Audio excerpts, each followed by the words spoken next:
Местото и датумот на самитот беа објавени во синхронизирани изјави од Москва и Вашингтон, при што Белата куќа соопшти дека двајцата председатели ќе разговараат за односите меѓу двете земји и за голем број национални безбедностни прашања.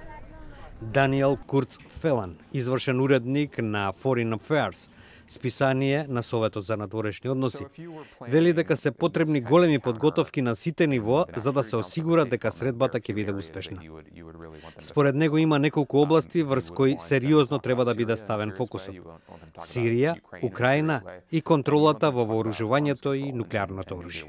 Но тоа, како што вели, ќе му даде можност на Путин да го поправи својот имидж. And it creates this image of the United States and Russia together addressing the biggest problems on the global stage and with the two of them as equals. And that is a huge help to Putin at a time when, Russian power over the long term is declining. And he is trying very, very hard to make sure that it retains a kind of central role in each of these conflicts, and he's done that very well. Трамп и Путин се состануваат во моментот кога во Соединетите држави се води специјална истрага за можните врски на председателската кампања на Трамп со руски официјални представници.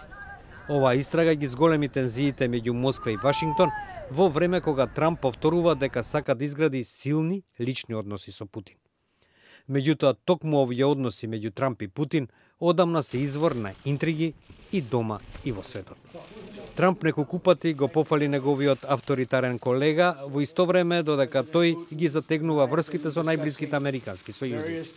Тајмигот на состанокот најверојатно нема да придонесе за олеснување на загриженоста во Европа. Таа доаѓа на крајот од европската турнеја на Трамп во Европа, која започнува во Белгија на самитот на НАТО алијансата, која пак се соочува со можна руска агресија во нејзиното срце. Курц Фелан смета дека добар состанок на НАТО ќе зајакне раката на Трамп кога ќе се упати кон самитот во Хелсинки. If Trump went into the NATO summit, that went really well. He came out of it with the optics of serious alignment between the US and its European partners.